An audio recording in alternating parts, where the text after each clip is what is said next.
Так, всем привет, у нас сегодня новое видео. Приехал к нам МАН ТГМ 240. Некорректно работает. Точнее, в заявке написано диагностика ДВС антифриз в выхлопной системе. Но в выхлопной системе далеко не антифриз.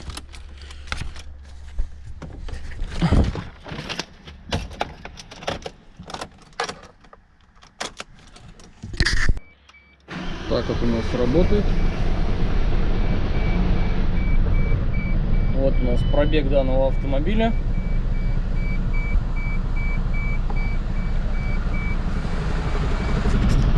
Работает он у нас.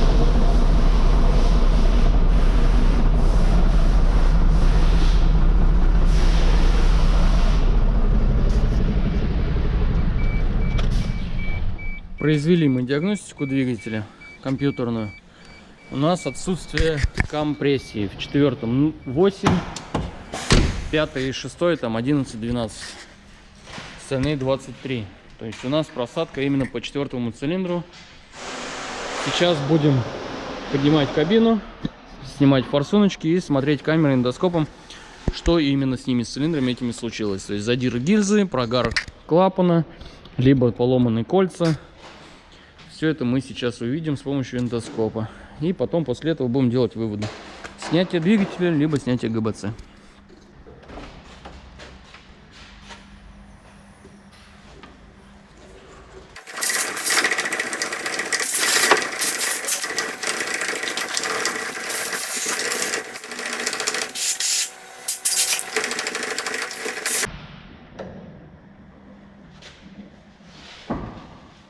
Так вот у нас выглядит данный двигатель.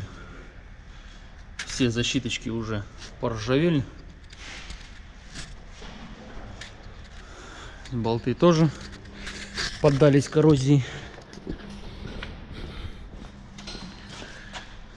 Как выглядит у нас с этой стороны. Защитки, конечно, не сняли перед мойкой, что очень нехорошо. Но, тем не менее, наша задача снять топливные форсунки и заглянуть в цилиндры. Погнали.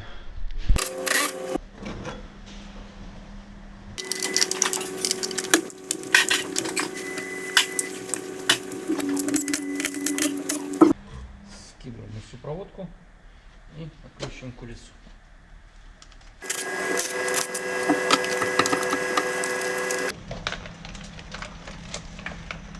Мы не будем мучиться трубки откручивать под ЕГР корпусом, под водяной вот этой рубашкой. То есть мы, так как понимаем, что у нас будет снятие либо ГБЦ, либо двигателя, мы сейчас снимем ЕГР, спокойно открутим трубки без всяких проблем и снимем клапанную крышку, то есть достанем форсуночки этим самым образом. Сейчас снимем пока ЕГР. Загвоздка у нас в том, что у нас все болты заржавели. И здесь они просто сгнили, что открутить их будет крайне нелегко. Ну, будем пробовать.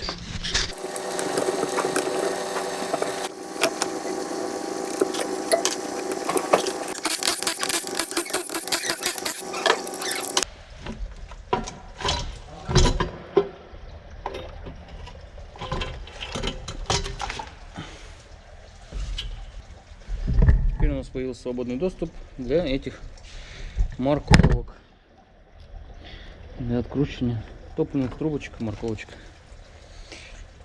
С этого и начнем. Сейчас обдуем и будем откручивать.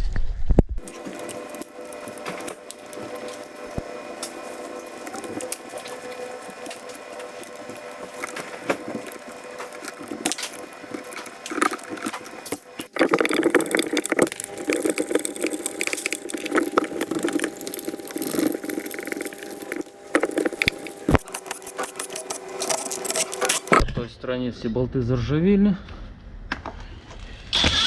не откручиваются.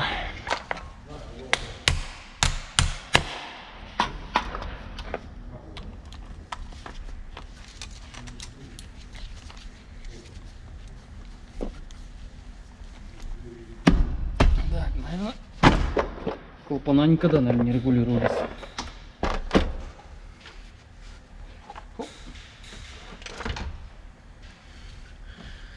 Она крышка открывается крайне редко.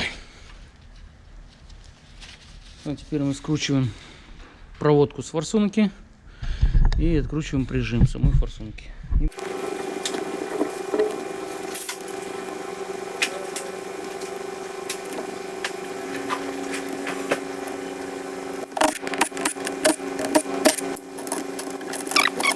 Так, мы подписали форсунки, с какого цилиндра их достали. Складываем в коробочку и отдаем в Bosch сервис.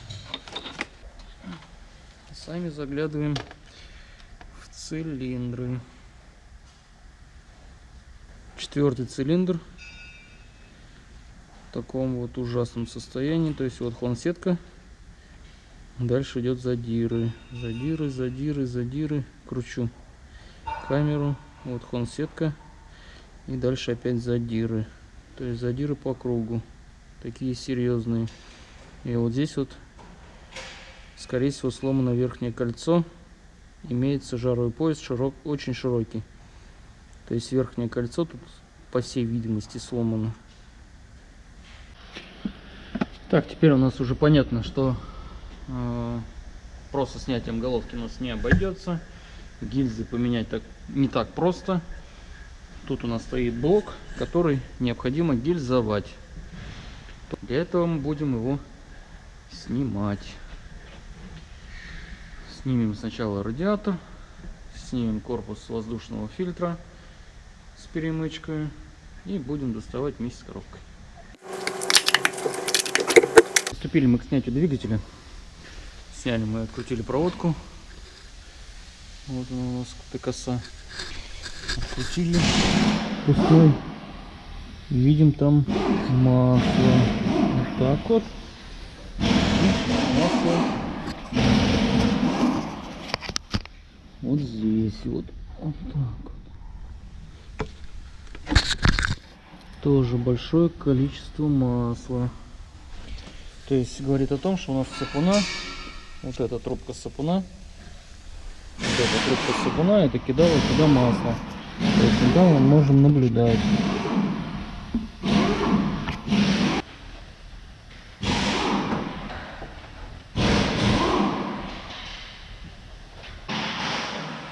Так, радиатор мы достали, все лишнее открутили, отвязали его полностью, трубки ГУРа, топливные и так далее.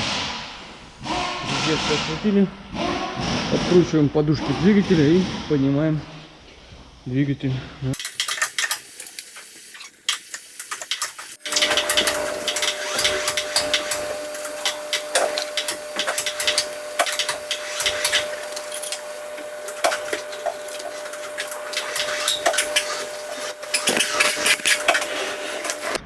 Ну, двигатель у нас снятый.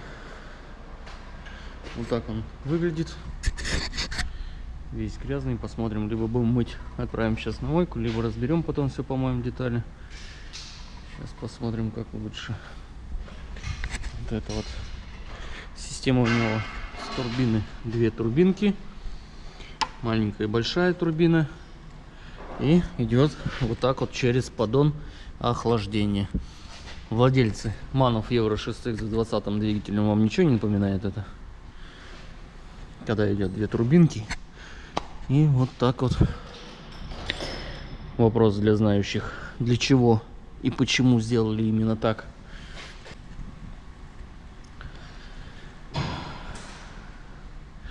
Также осмотрим сразу состояние у нас подушек. При снятии сразу обнаружил. Вот, это уже порвано. Это порвано. То есть он уже был откручен. Ну, прикручен, просто он уже болтался. Давно так уже работал. Именно на порванных подушках. Эти подушки уцелели. Эти еще живые.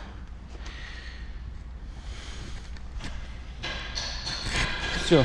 Машину мы отсюда выгоняем и приступаем к разборке двигателя. Снимем коробочку и далее.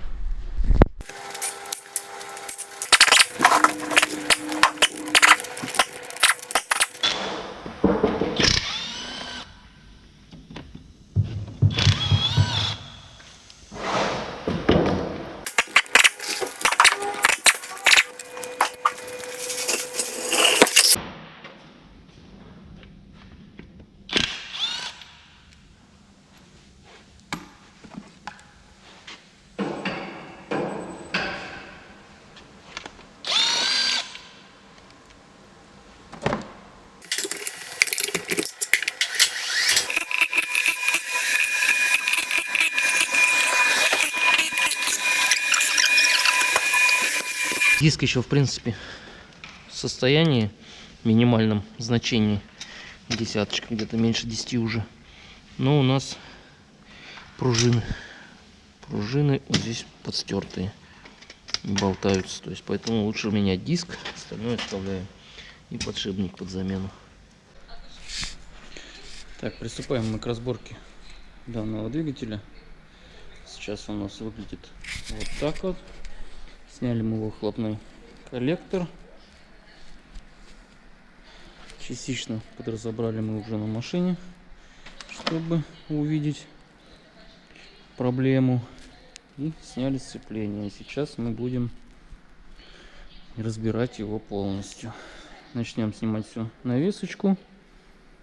По возможности проводку снимем. И всю навеску. Далее будем снимать ГБЦ. И потом уже полезем здесь вовнутрь.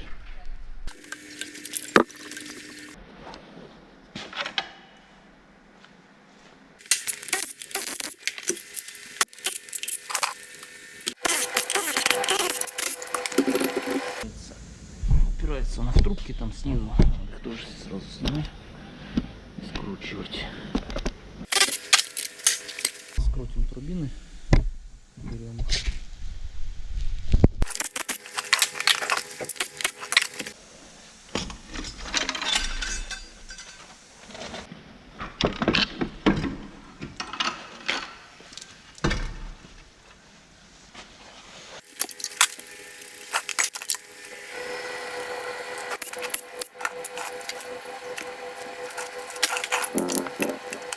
Вот уже эта сторона подразобрана. Сейчас мы клапан еще открутим. Это тоже можно достать.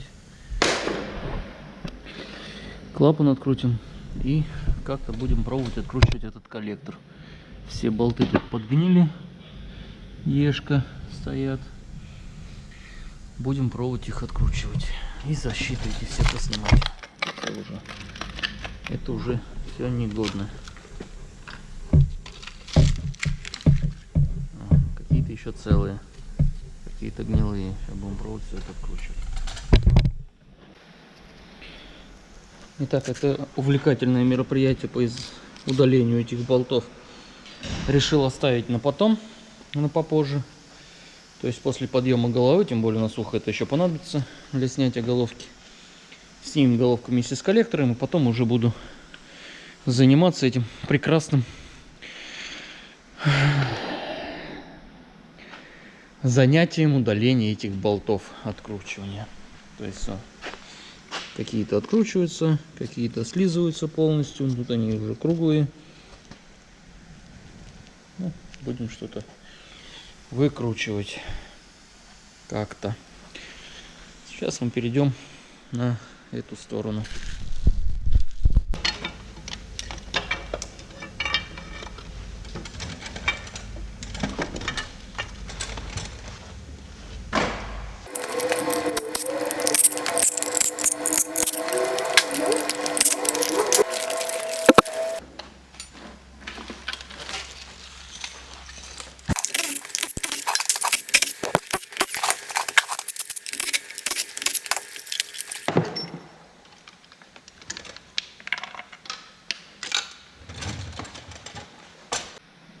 Так, появился у нас теперь вот такой доступ.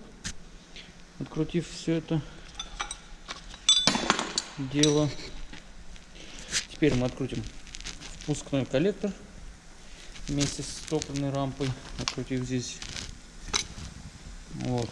Далее мы снимем топливный насос, корпус масляного фильтра и переходим полностью на перед.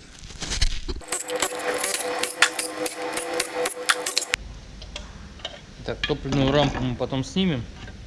Будем ее отдавать на Bosch сервис на ультразвук. Тут ржавчины полно везде. То есть ее надо будет вымывать, промывать, прочищать в ультразвуке. Промоется. Также морковки эти топливные будем тоже отдавать на ультразвук, все очищать от ржавчины.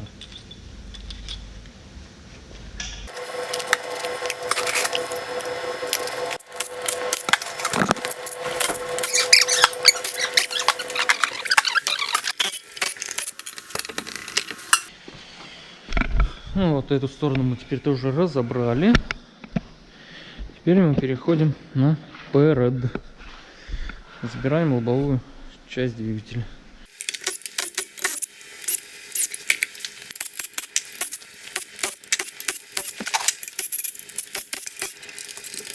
Тут уже начало разъедать все.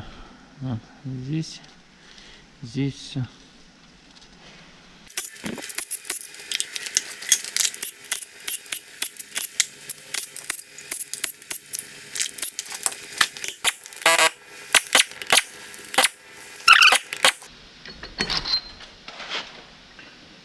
Сальник подмотал.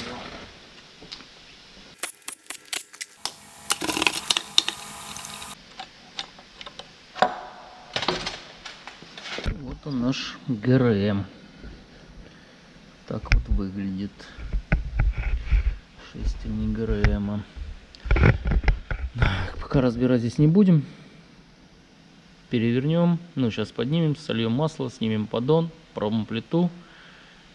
И тогда уже разберем кожух и так далее. Он сверху тоже прям подвоило хорошо. Коррозии с кавитацией.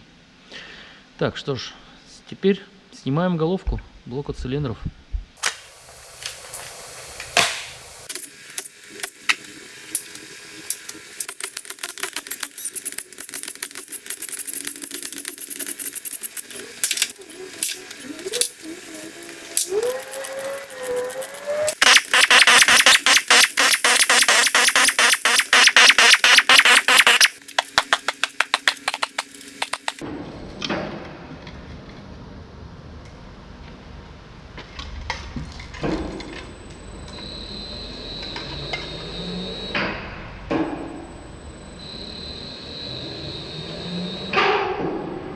По голове мы видим очень много сажи, нагара во впускном коллекторе. Номер двигателя у нас вот D08 36 LFL 63. Сейчас мы снимем кондиционер вместе с его креплением, чтобы он нам не мешал.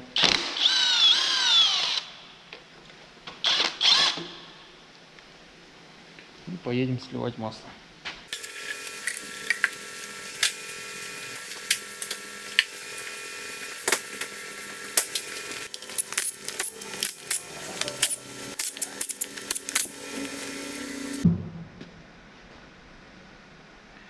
Так, в поддоне стружки вроде не видать. Откручиваем теперь промплиту со всеми потрохами.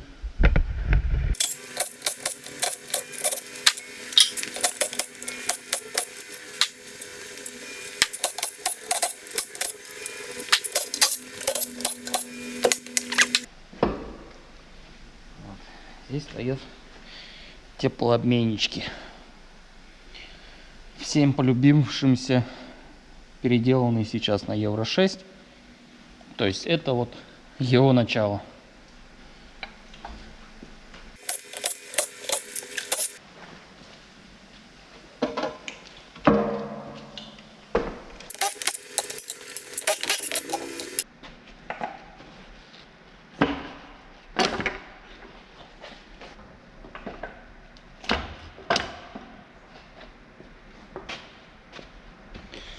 Так, кольцами я ошибся, они у нас не сломаны, они просто закольцованы.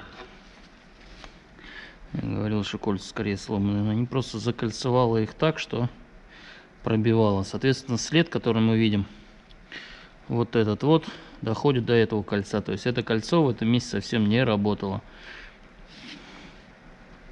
И здесь задиры на поршне.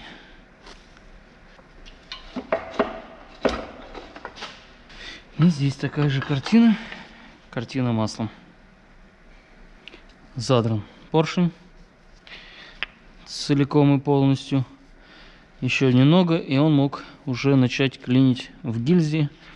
И, соответственно, случится какой-либо кулачок дружбы. Привет. Отрывает. То есть, когда клинит у нас поршень, уже в гильзе отрывает палец, шатун ломается, и все.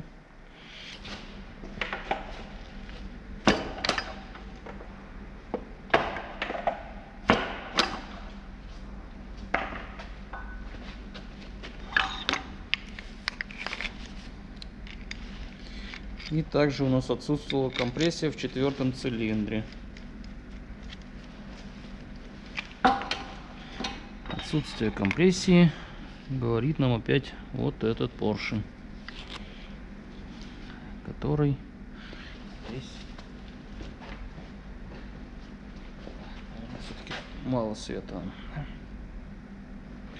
Вот этот поршень и оба залипших кольца. То есть вот это кольца вот уже совсем не держали. Соответственно, кольца эти не работали, компрессии взяться было неоткуда. Еще разберем их, посмотрим втулки шатуна. Вот уже при полной диагностике сейчас. Фиктовки. Вот у нас гильзы.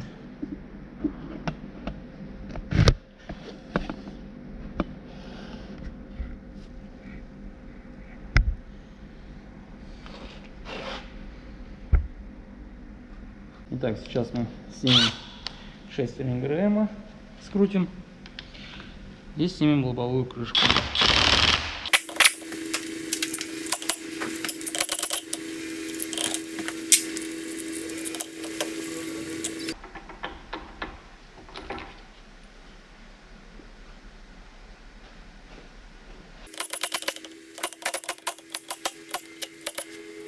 Вот эти болты 3, это болты масляного насоса. Их можно, в принципе, не откручивать, можно сдернуть вместе с клапанной крышкой и поднять.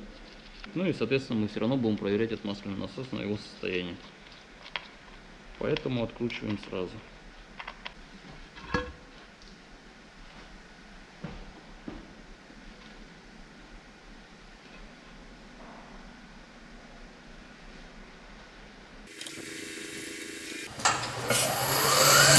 Сейчас мы снимем маховик, кожух маховика и будем извлечем оттуда коленвал и распредвал.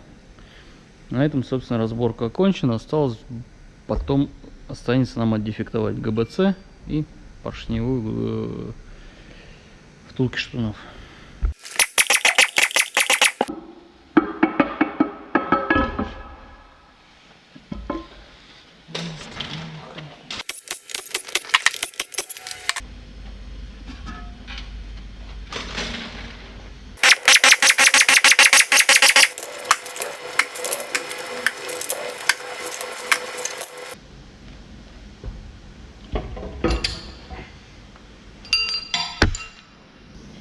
Теперь мы извлекаем распредвал.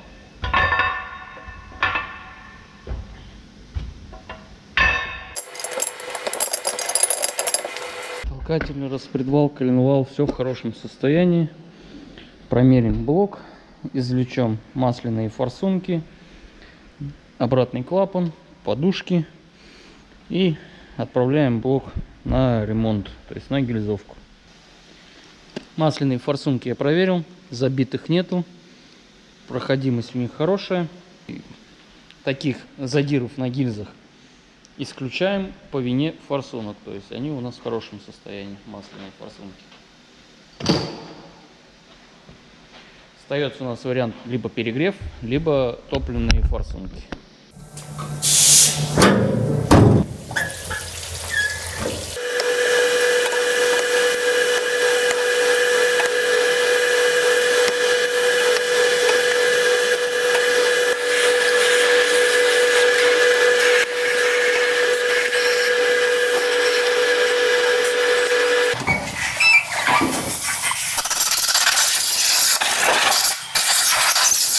Вот состояние седел.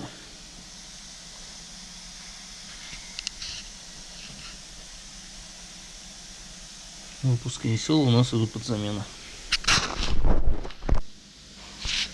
Итак, разборка двигателя у нас окончена.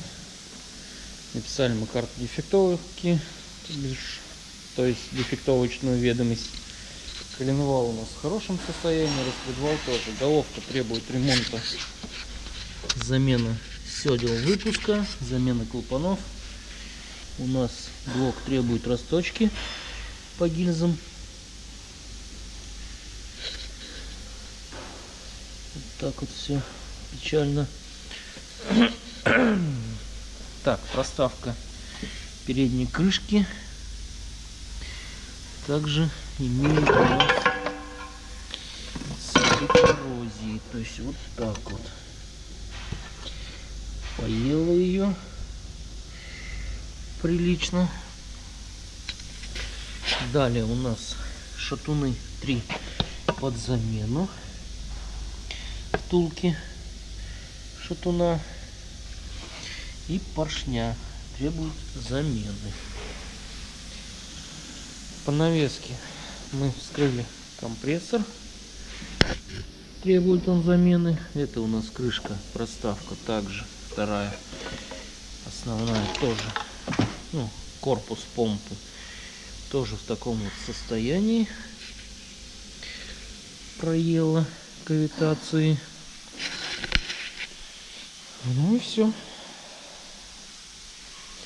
Все остальное в хорошем состоянии. Будем все это собирать после того, как приедут запчасти и отремонтируется блок, отгильзуется. На этом разборка у нас окончена. Всем спасибо. Всем пока.